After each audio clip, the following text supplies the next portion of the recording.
I've been here for a while now. The plan was to come and halter Kino. I have a halter right here. And put him in a stall in the girls' barn for the night. Because in the morning, I have it set to bring him to a petting zoo at one of the area daycares. I was asked to do this a few weeks ago.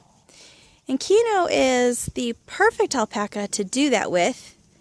He is gelded, so he doesn't have any of them extra hormones to make him unruly in any way. He was a bottle baby pretty much. His mom did not produce enough milk. So he was a bottle baby, and that made him very friendly. One of the things that can happen with alpacas and llamas is something called the Berserk syndrome. And that happens especially with males, more so males than females, but can happen to both. But it happens when a baby is overhandled by people. As you can imagine, baby alpacas are very, very cute, very sweet. What do we got here? Got some. Want to know what's up? The spider. And then Vinny's behind him. Yeah. Vinny doing his job, checking out what's going on. But yes, as you can imagine, baby alpacas are very cute. And people want to play with them and make them super friendly. Pretty much overhandle them. There is a natural, how do I want to say, fear of people, of course. And you want to handle them enough where they're used to people and they're not wild. But overhandling them removes any fear or respect that they have for people. Which means that there's no boundary. They will just push and be dominant. They will try to dominate all people. That is never a good situation. And it does not create a good quality of life for any alpaca or llama because no one wants them. They tend to turn wild. It's turning warmer now. I can take my hood off. They tend to turn wild because no one's handling them. No one cares for them. And if the behavior is not checked, they might end up being put down because they can't be handled. So there is this fine line when you are raising the babies, especially the boys, to not overhandle them. You want to make them friendly, but you don't want to overhandle them so they grow up and have this no boundary with people kind of situation. That Berserk syndrome, where they want to be all aggressive towards you. Okay, I'm talking about that because I was talking about Kino. Because he was a bottle baby, naturally he was handled more than other babies would have been. And he got to an age where he was starting to act a little more aggressively. Or at least enough more aggressively for it to be a concern. So one of the things that you can do to reduce the aggression in the males is to geld them. And that is why Kino is gelded. Even though he has fabulous fiber, I think he has the best fiber of all of my boys, to be honest. He had to be gelded because or else he could not have been handled.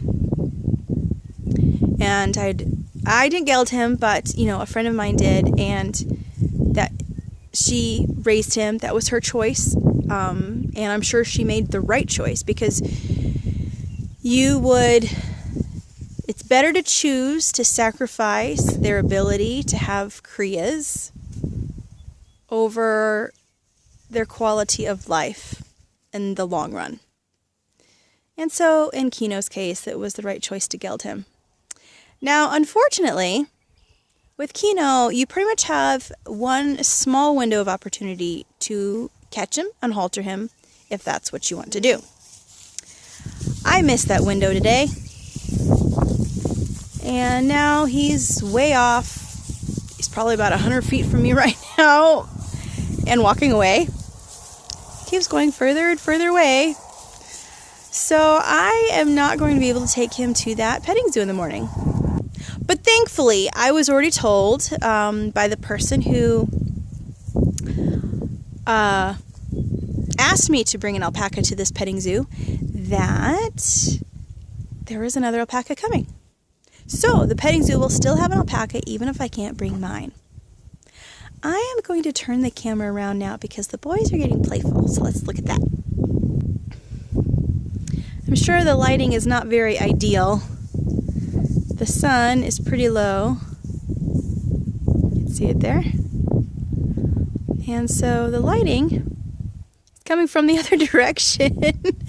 So you can't see the definition of the boys very well. But this is one of the times of day when they get a little more feisty. There's a little more energy.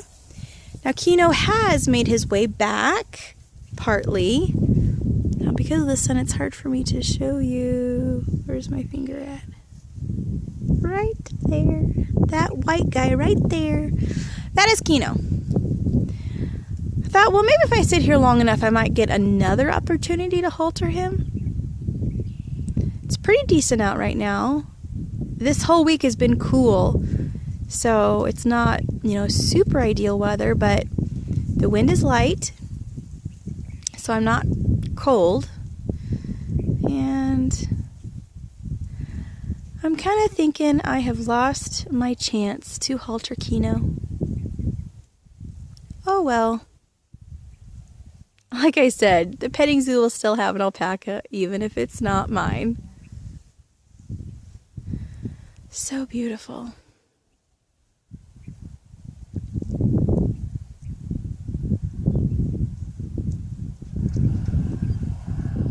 Shall we take a walk with him?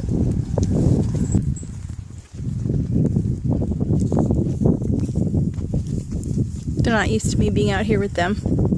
At least not in this area. They're used to me being by the barn. Okay, there's Kino.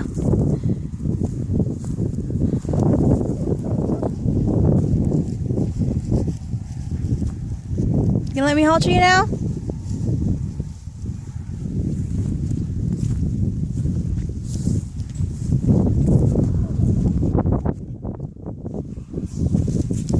No.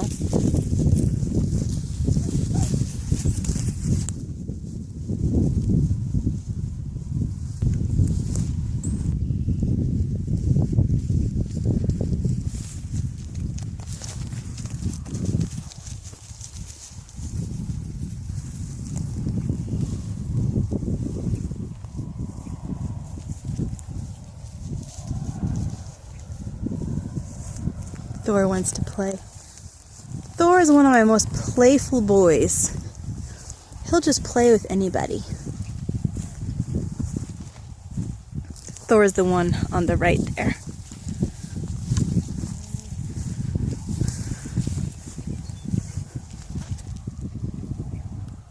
Shaman chillaxing there.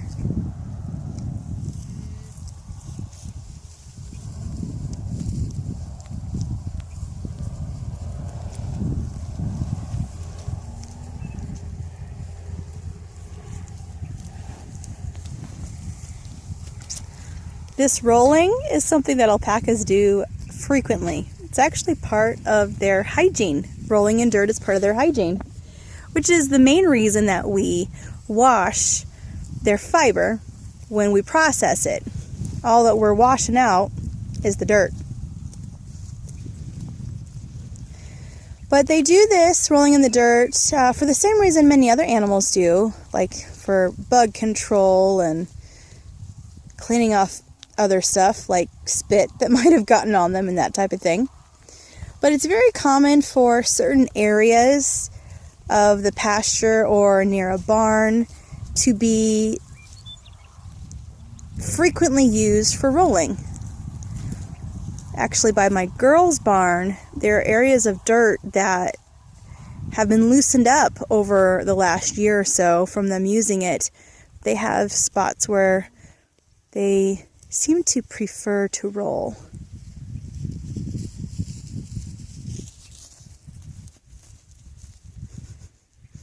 Someone's excited.